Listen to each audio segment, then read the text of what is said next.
Halo, selamat malam pemirsa, menyaksikan Prime Talk Tajam Mendalam bersama saya Zilvia Iskandar. Hiruk-pikuk pemilu serentak 2019 membuat pemilu legislatif kalah pamor dengan pemilu presiden. Menurut survei Carta Politika yang dirilis hari ini, masyarakat cenderung melupakan pileg karena euforia pilpres. Berdasarkan hasil survei dari 95% responden yang mengetahui hari pencoblosan 17 April 2019, sebanyak 75,4% memilih kertas suara pilpres terlebih dahulu untuk dicoblos, kemudian 2,2% memilih kertas suara DPD RI, 1,4% memilih kertas surat suara DPR RI, dan 1,1% sisanya memilih kertas suara DPRD provinsi, serta 8,1% akan memilih kertas suara kabupaten kota.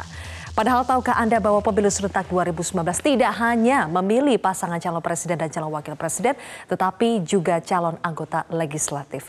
Untuk itu pemirsa, saya akan memaparkan sejumlah data terlebih dahulu untuk Anda. Sesuai dengan topik pada malam hari ini, jangan lupakan pileg. Untuk pertama kalinya pada tahun 2019 ini, Indonesia akan menyelenggarakan pemilu serentak. Yang dimaksud pemilu serentak di sini adalah pilpres dan pilpres di Pileg dan Pilpres diselenggarakan secara berbarengan dan kemudian serentak di 34 provinsi yang ada di Indonesia.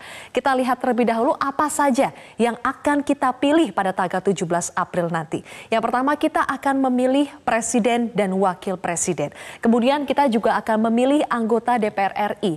Slotnya atau kuotanya ada 575 kursi DPR RI yang diperebutkan oleh ribuan caleg. Kemudian ada 136 anggota DPD RI, perwakilan dari masing-masing provinsi yang bisa Anda pilih. Selanjutnya ada sekitar 2.207 kursi anggota DPRD provinsi, dan untuk di tingkat kabupaten kota ada lebih banyak lagi, yaitu 17.610 anggota di DPRD kabupaten kota yang dapat Anda pilih seluruhnya di 34 provinsi di Indonesia. Kita lihat lagi data berikutnya. Pileg 2019 dalam angka. Berapa sebetulnya total pemilih di Indonesia yang memiliki hak suara pada tanggal 17 April nanti? Di Indonesia, di dalam negeri ada 190,7 juta. Ini data per Maret 2019. Kemudian di luar negeri ada sekitar 2 juta lebih. Ini data per Februari. Sehingga kalau di total yang akan memilih berjumlah 192 juta lebih orang. Kemudian partai. Ada total 20 partai yang terdiri dari 16 partai nasional dan 4 partai lokal di Aceh. Ini adalah yang menjadi peserta pemilu di 2019. Selanjutnya total dapil di 34 provinsi ada 80 dapil, dan untuk parliamentary threshold atau ambang batas parlemen, berapa sebetulnya batas minimal yang harus dicapai oleh partai politik agar bisa lolos ke parlemen, yaitu sudah ditentukan sebesar 4%. Kita lihat lagi, data selanjutnya adalah survei elektabilitas terakhir yang dikeluarkan oleh 2 lembaga survei. Yang pertama kita lihat dari lembaga survei Carta Politika yang melakukan survei dari tanggal 19 sampai 25 Maret 2019 dengan 2.000 orang responden dan tingkat kepercayaan sekitar 95%, margin of error lebih kurang 2,19%. Ternyata partai yang menjadi juara atau yang paling banyak dipilih menurut survei Carta Politika adalah PD Perjuangan, disusul Gerindra, kemudian Golkar dengan 11,3%, PKB 8,5%, kemudian Partai Nasdem dan Demokrat ini sama-sama mendapatkan 5,2% di urutan kelima, disusul oleh PKS, PAN, P3, PSI. Tetapi kalau kita lihat dari mulai PAN di sini, ini belum mencapai ambang batas parlemen, yaitu 4%. Ada PAN, P3, PSI, Perindo, Hanura, PBB, PKPI, Partai Garuda, dan juga PKPI. Kita akan lihat lagi survei dari lembaga berikutnya adalah dari Indikator Politik Indonesia yang melakukan survei dari tanggal 22 sampai tanggal 29 Maret 2019 dengan 1.220 responden dan margin of error lebih kurang 2,9%. Tetap di sini PD Perjuangan dan Partai Gerindra berada di posisi 1 dan 2, masih sama diduduki oleh Golkar 11,5% di posisi ketiga, kemudian PKB, ada Demokrat, PKS, Nasdem, P3. Ini adalah 1, 2, 3, 4, 5, 6, 7, 8 partai yang diprediksi akan lolos ke parlemen karena melewati ambang batas 4%. Sementara sisanya Perindo, PAN, Hanura, PSI, Berkarya, PBB, PKPI, dan Garuda ini hasil survei sementara belum mencapai ambang batas parlemen.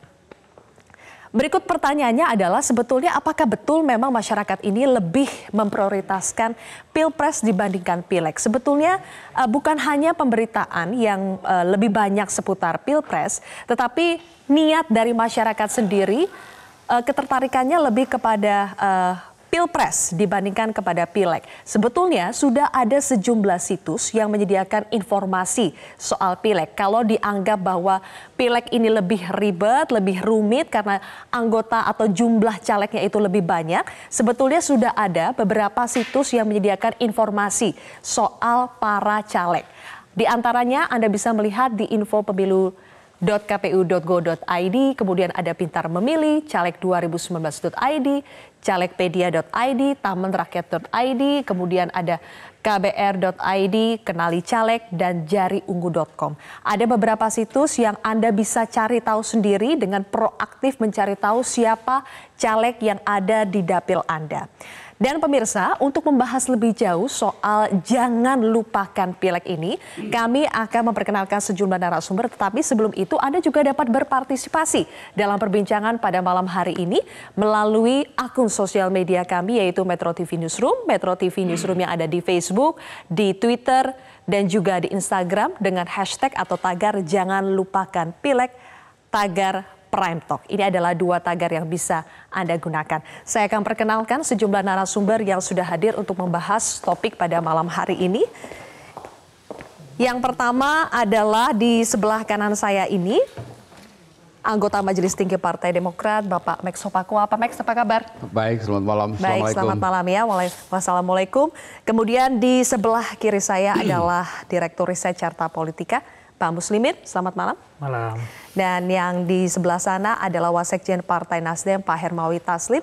Selamat malam, Pak Hermawi, terima kasih sudah hadir. Saya akan mulai dulu, karena ini fokusnya kita tadi berpatokan kepada survei Carta Politika. Apakah benar, Pak Muslimin, bahwa Pileg 2019 adalah pemilu yang terlupakan karena fokusnya semuanya di Pilpres? Ya, memang dari riset yang kami lakukan, ketika kita tanya kepada publik atau responden, seberapa besar mereka akan memilih, angkanya memang cukup tinggi. Artinya dari 95% yang mengetahui akan diadakan Pileg, juga angkanya 90% menyatakan siap datang ke TPS untuk mencoblos. Animo masyarakat sebenarnya untuk datang ke TPS mencoblos itu cukup tinggi. Nah, kemudian pertanyaan selanjutnya, kita coba memotret sebenarnya masyarakat datang ke TPS, kertas apa atau jenis apa yang akan mereka pilih terlebih dahulu. Memang angkanya luar biasa karena 75% responden mengatakan terlebih dahulu akan memilih capres dan cawapres. Sehingga di urutan berikutnya ada DPRD tingkat 2 atau kabupaten kota yang lebih tinggi sedikit, 8,1%. Bahkan untuk DPR RI pusat itu hanya 1,sekian% yang menyatakan akan memilih terlebih dulu kertasnya. Artinya kita bisa melihat bagaimana euforia masyarakat terhadap Pilpres jauh lebih tinggi dibanding dengan Pileg. Nah, itu yang pertama. Kemudian yang kedua, dari riset kita memang juga menunjukkan bagaimana publik sebenarnya tidak terlalu banyak tahu terkait dengan caleg siapa yang akan dipilih, terutama di caleg DPR RI. Nah, ini juga menunjukkan memang kalau kita lihat kenapa euforia publik itu tersedot di Pilpres. Pertama memang pertarungan Pilpres kali ini adalah pertarungan berulang sebenarnya, rematch ya, pertarungan yang sebelumnya sudah terjadi 2014, sehingga figur kedua tokoh ini memang sudah punya pemilih loyal. Itu yang pertama, sehingga pertarungan di bawah itu memang sangat sengit gitu. Kemudian yang kedua, faktor memang pemberitaan. Harus diakui bahwa hampir semua media, termasuk media nasional tentunya, memang selalu yang diberitakan adalah soal capres. Nah, yang ketiga, ternyata begitu kita tanya juga, pembicaraan publik di bawah itu memang juga mayoritas terkait dengan pilpres, bukan pileg. Nah ini yang kemudian dalam rilis kita tadi kita menganggap bahwa pentingnya memang sosialisasi yang lebih masif harus dilakukan oleh terutama caleg-caleg, karena memang tidak mudah bagi publik untuk mengenali calegnya. Baik. Terkait dengan memang soal sosialisasi. Kedua saya kira memang rumitnya kertas suara yang akan dicoblos, karena ada 5 kertas suara yang akan dicoblos dan tidak sedikit nama yang kemudian publik harus coblos. Baik. Nah, dalam riset-riset kita yang lebih kecil misalnya, di level dapil, beberapa dapil yang coba kita survei memang rata-rata publik itu kebanyakan mencoblos logo partai dibanding nama. Artinya kedekatan publik, terutama di DPR RI, memang jauh lebih besar mereka mengasosiasikan dirinya akan memilih partai politiknya dibanding calegnya. Walaupun memang ini terjadi tidak di semua dapil di mana kami lakukan survei. Tapi mayoritas di hampir kita melakukan survei dapil ada sekitar 40-an dapil yang kita survei. Memang mayoritas ketika di kertas suara yang kita sodorkan ke masyarakat untuk dicoblos, memang rata-rata masyarakat lebih banyak memilih partai politiknya daripada calegnya, walaupun tetap ada pengaruh tentunya terhadap kinerja caleg, kemudian sosialisasi caleg di 2 minggu yang akan datang. Survei menyatakan demikian, tetapi kalau dari pengalaman pribadi Pak Hermawi dan juga Pak Max sebagai caleg seperti apa? Apakah memang pemilu serentak itu betul-betul menyulitkan partai politik dan caleg untuk meraup suara bagi partainya? Kami akan kembali sesaat lagi pemirsa.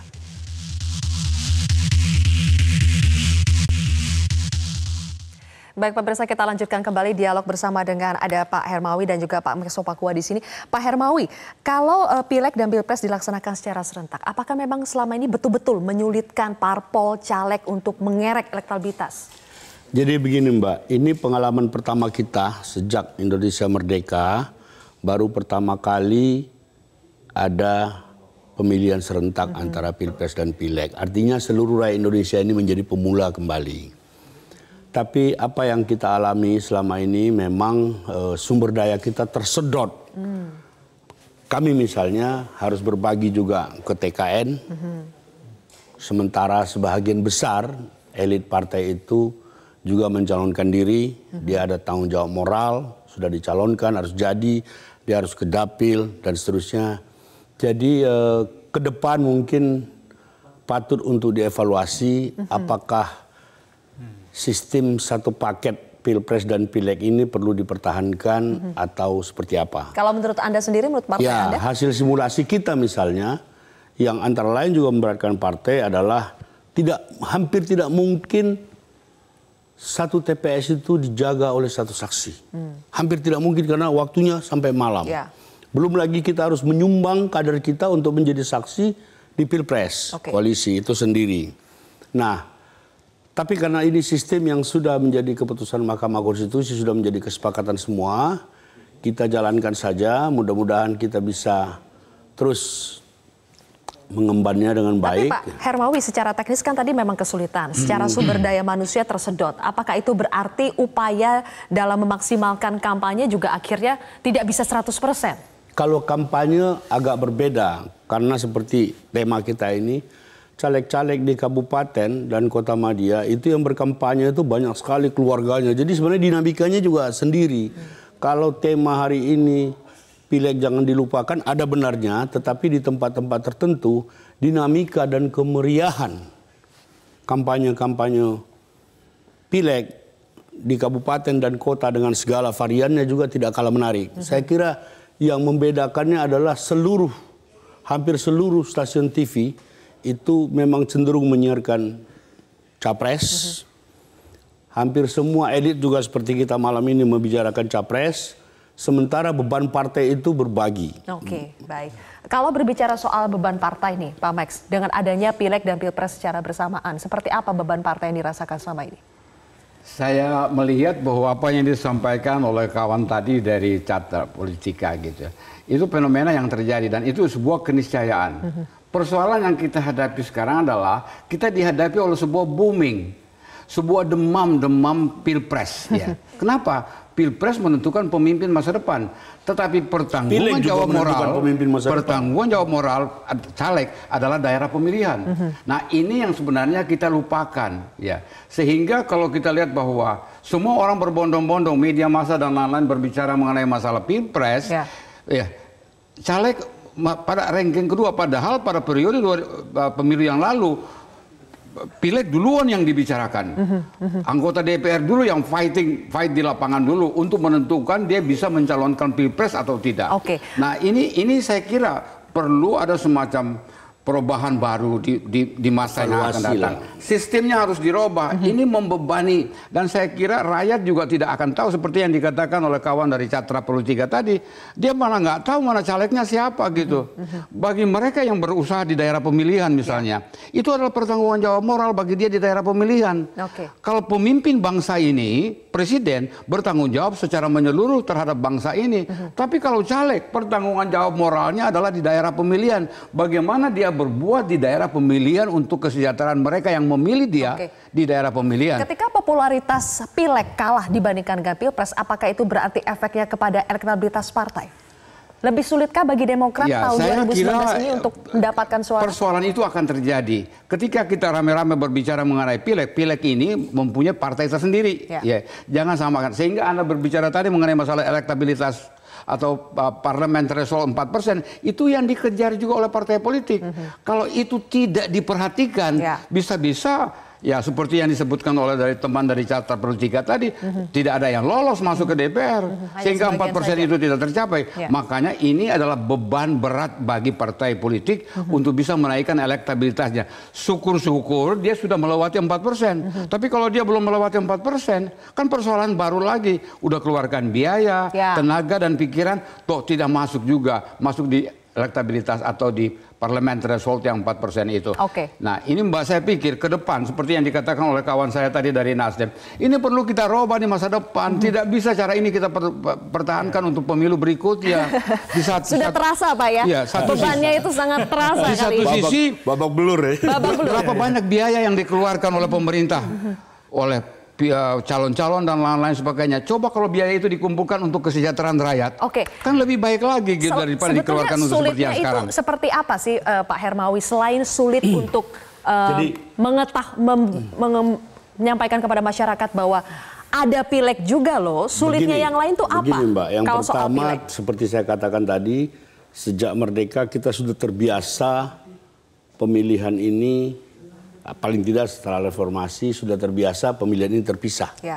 Sekarang menjadi satu itu tentu merubah kebiasaan itu tidak mudah. Yang kedua, sumber daya partai-partai juga akan terbatas. Kita ingin memenangkan koalisi Pilpres kita clear.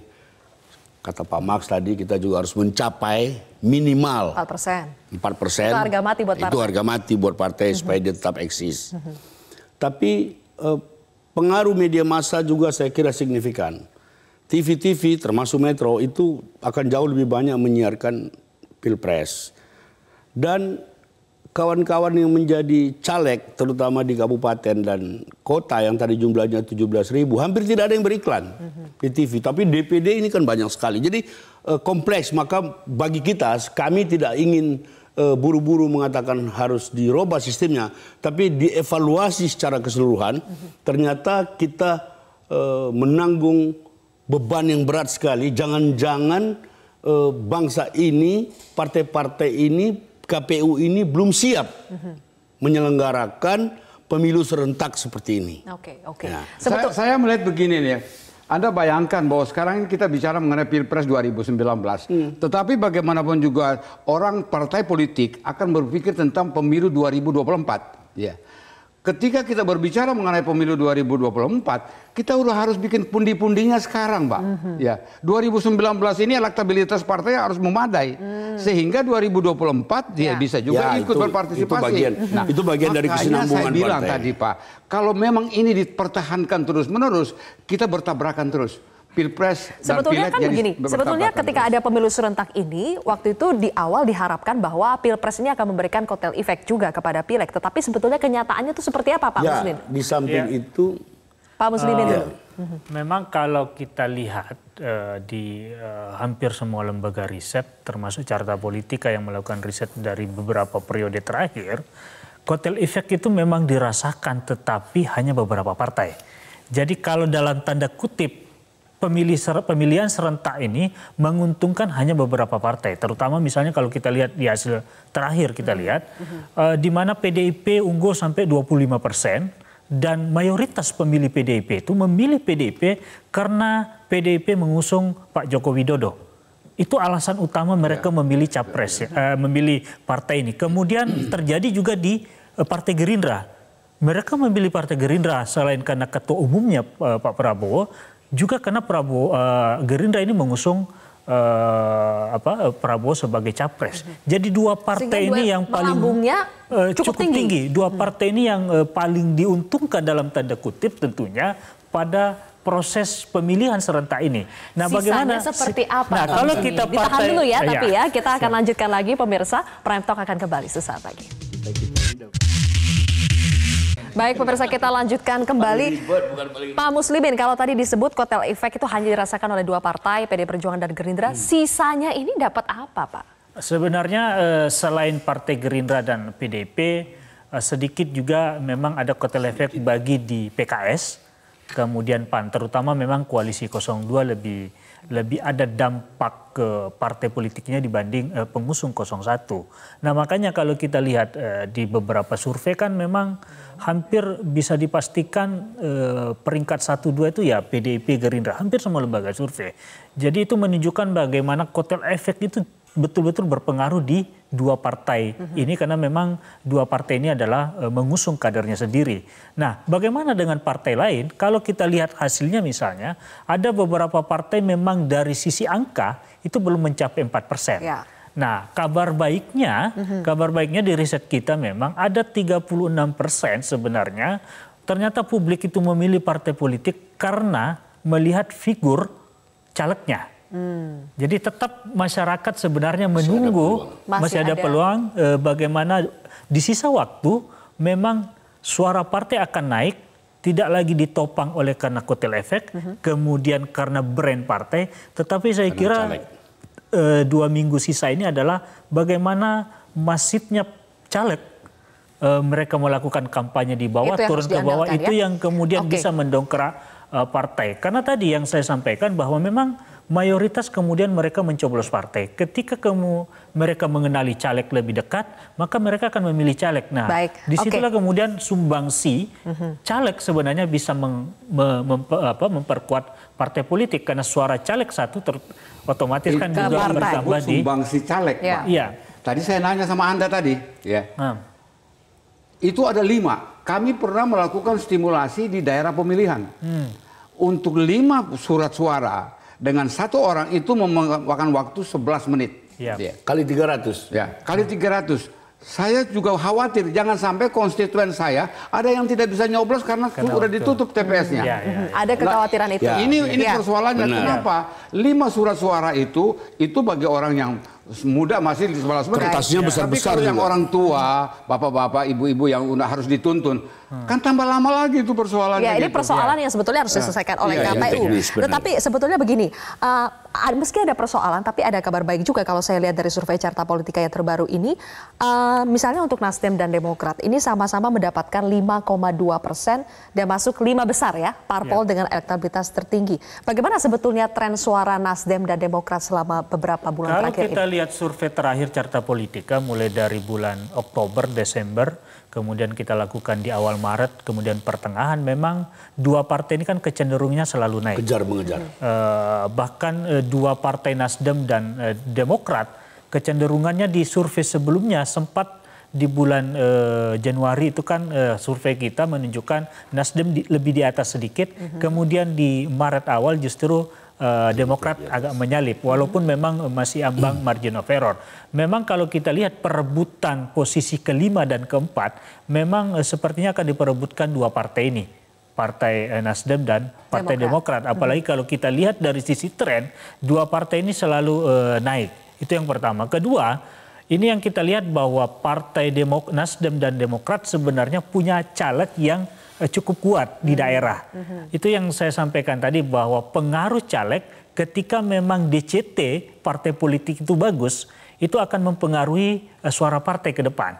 Misalnya katakanlah di Nasdem misalnya, banyak tokoh misalnya mantan bupati, tokoh-tokoh lokal, begitupun dengan Demokrat, petahana, kemudian beberapa tokoh-tokoh populer. Inilah yang sebenarnya bisa mendongkrak suara partai di sisi yang ada. Walaupun memang ada problem tadi, jangan sampai masyarakat kemudian tadi tidak terlalu banyak mengenal calegnya, sehingga memang akhirnya tetap memilih partai. Saya tanggapannya dengan hasil survei terakhir ini. Hasil akhir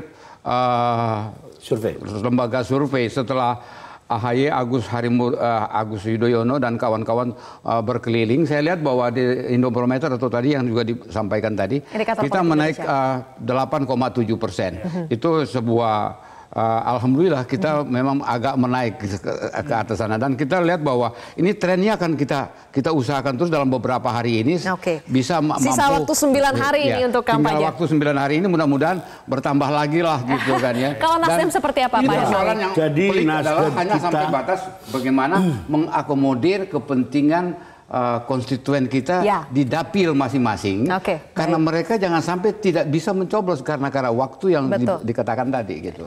Gimana Pak Hermawi? Kita sudah survei di 80 dapil dengan 8 lembaga survei yang berbeda.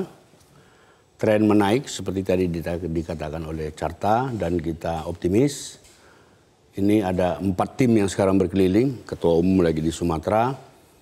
Sebagai ilustrasi saja, tahun 2014 salah satu lembaga survei terkemuka di Republik ini mengumumkan Nasdem itu 1,4%. 13 hari kemudian kita mendapat 6,7%. Waktu Nasdem belum punya siapa-siapa. Kita sekarang sudah punya 1.400 anggota dewan. Banyak sekali caleg kita orang-orang yang punya nama dan punya akar.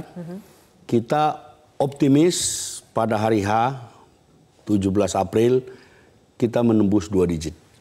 Itu target kita. Itu targetnya. Tetapi memang karena ada yang diandalkan adalah para caleg, mesin partai, sehingga pada akhirnya bisa ada tren positif. Tetapi kalau kita lihat Pak Hermawi dan juga Pak Meso Pakua, kalau kita bandingkan dengan 2014 ya, pada Pileg 2014 Nasdem itu berada di peringkat 8 dengan 6,72%. Nasdem sebagai pendatang baru. Pendatang baru posisinya. Demokrat di peringkat 4 dengan 10,19%. Jika kita bandingkan dengan hasil survei Carta Politika yang sekarang, berarti Nasdem ini peringkatnya naik. Dibandingkan 2014. Masuk 5 besar, namun persentasenya masih lebih tinggi di 2014, 6,72. Sementara kalau Demokrat secara peringkat dan persentase turun. Bagaimana tanggapannya Pak Max? Saya kira itu hasil dari Carta Politika. Kami sama sekali tidak memikirkan apa yang misalnya yang disampaikan tadi. Kenapa? Kita berprinsip pada hasil akhir. Bahwa kami sekarang 8,7%. Berarti ada peluang untuk menaik lagi. Ya. PKB 8,8%. 2 partai ini bersaing itu.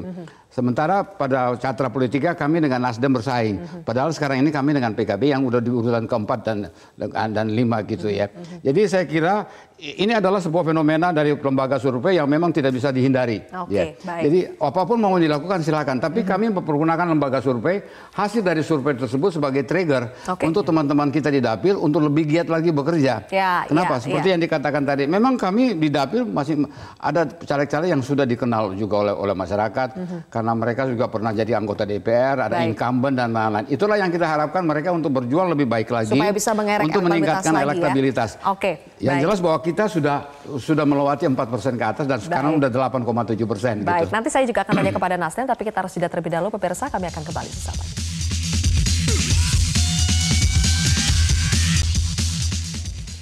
Pemirsa, sekarang kita akan mendengarkan suara netizen. Kami sudah terhubung dengan Wildan Syah, ini dari Perkumpulan Warga Muda. Selamat malam, Wildan. Malam. Baik, Wildan, topik kita pada malam hari ini adalah jangan lupakan Pileg. Kalau bagi Wildan sendiri, apakah memang betul lebih memprioritaskan Pilpres dibandingkan Pileg? Ya sih, benar sih. Terutama kayak teman-teman saya yang anak-anak muda terutama ya. Karena kita lagi hiruk pikuk banget sama yang namanya Pilpres. Entah itu 01, 02, sampai akhirnya kita tuh nggak terlalu peduli banget, terutama untuk legislatif ya, entah itu di provinsi maupun di DPRD kayak gitu. Kenapa kurang peduli ke Pileg? Karena kita melihat bahwa pertempuran politik paling menarik hari ini ya di Pilpres. Ditambah lagi untuk di legislatif kayaknya juga belum terlalu marak ya. Maksudnya entah itu calegnya belum nyamperin ke basis-basisnya, dan juga sosialisasi KPU terutama untuk pemilihan legislatif itu terkesan kurang. Jadi KPU juga kayak lebih terjebak sama Pilpres ketimbang mensosialisasikan pemilihan legislatif, bahkan DPD gitu. Oke, tapi bagi Wildan, sosialisasinya yang kurang dari KPU, pemberitaannya memang yang lebih banyak Pilpres, atau dari diri sendiri nih untuk nyari tahu lebih lanjut soal Pileg itu juga kurang tertarik?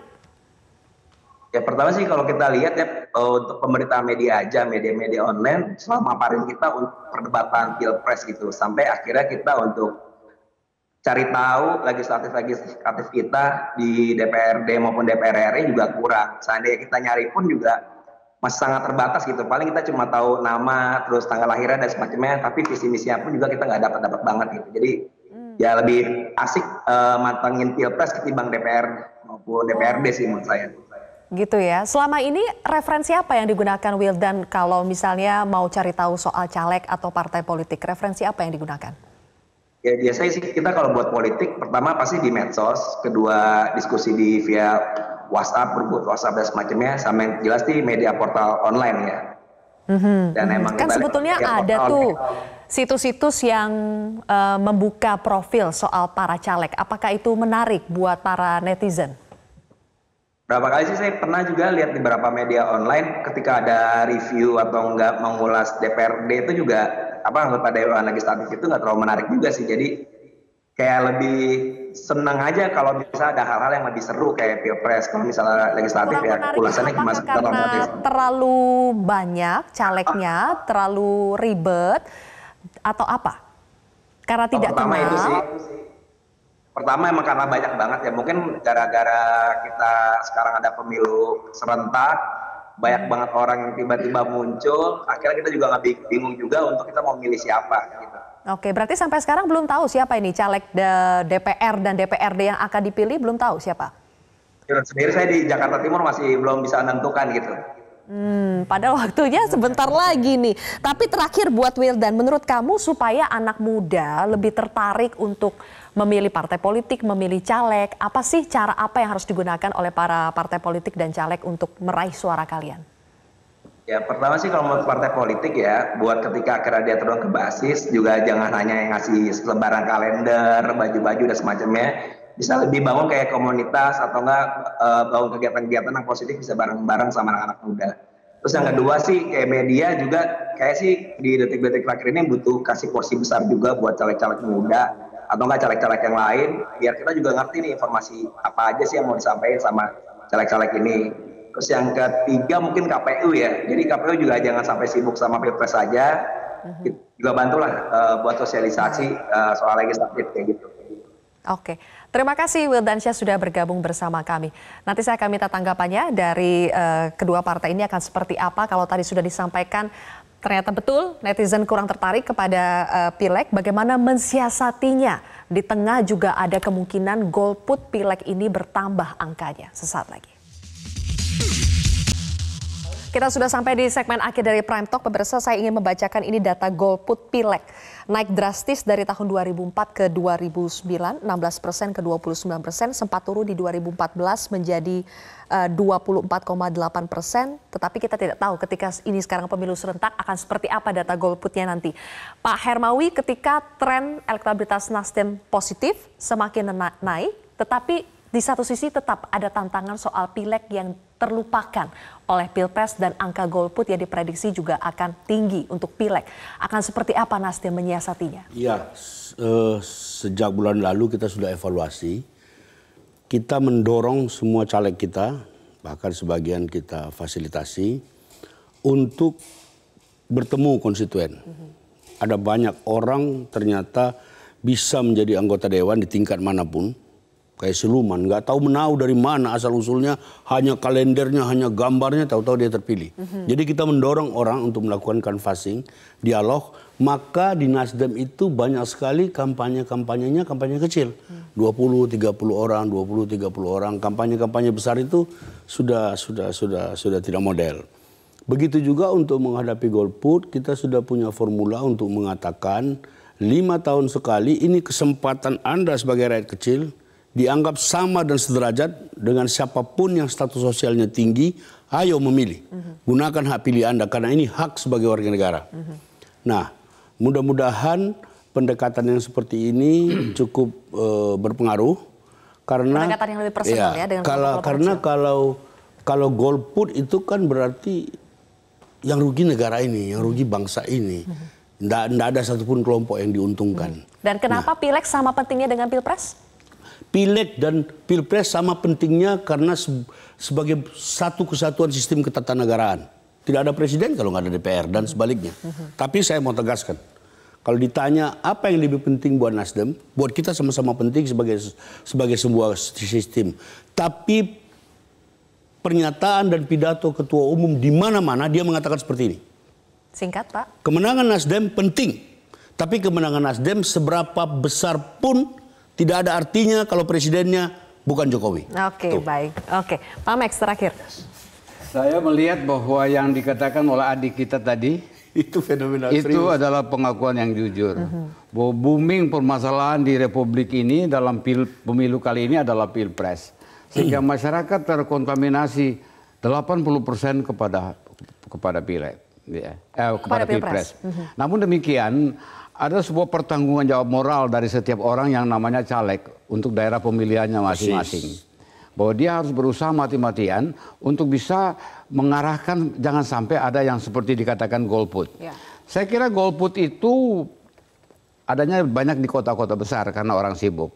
Tapi kalau di dapil-dapil seperti misalnya di tempat saya di Kabupaten Bogor, ya, banyakkan di daerah-daerah, saya kira berbondong-bondong untuk merayakan pesta 5 tahun pesta demokrasi ini.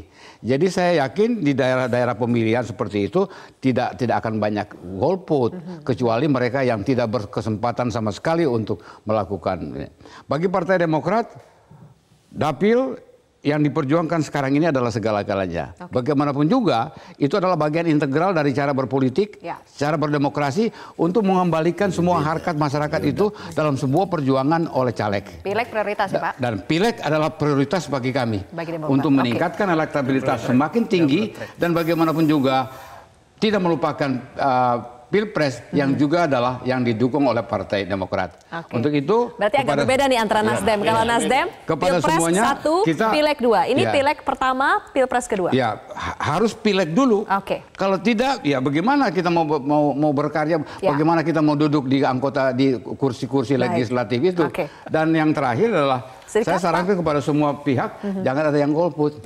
Dan salam saya untuk konsisten saya di Kabupaten Bogor Barat. Baik, Jawa Barat. Baik, terakhir untuk Pak Muslimin, prediksi angka golput untuk Pileg 2014 dan di sisa waktu terakhir, apa yang masih bisa dilakukan partai untuk mengerek elektabilitasnya? Sebenarnya satu sisi dengan euforia masyarakat terhadap pemilu yang cukup tinggi tahun ini, seharusnya memang orang memang berbondong-bondong akan ke TPS. Di riset kita memang menunjukkan cukup tinggi animo masyarakat untuk datang ke TPS. Walaupun memang pertama adalah mereka akan menentukan siapa yang akan dipilih di capres atau cawapres. Nah ini sebenarnya kita berharap ada dampak juga terhadap partai politik. Karena sekali orang datang ke TPS, mereka diberikan 5 kertas suara.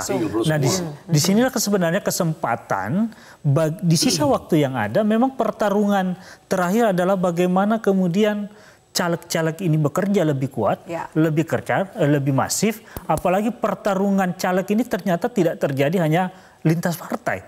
Tetapi seringkali sebenarnya pertarungan caleg ini adalah internal caleg. Misalnya di data menunjukkan bahwa di sini hanya di dapil tertentu, katakanlah partai tersebut hanya dapat 1 kursi, akan diperebutkan bisa 7 sampai 10 orang. Nah di sini sebenarnya pertarungan internal partai ini juga kita berharap angka golput itu semakin kecil karena mereka akan bekerja keras tidak hanya berharap mengalahkan partai lain, tapi bagaimana menduduki kursi jatah dari partai politiknya. Baik, Terima kasih Pak Max, Pak Muslimin, dan juga Pak Hermawi. Terima kasih sudah bergabung bersama kami di Perantok. Pemirsa, saya Zilvia Iskandar pamit undur diri. Terima kasih telah menyaksikan Perantok. Sampai jumpa.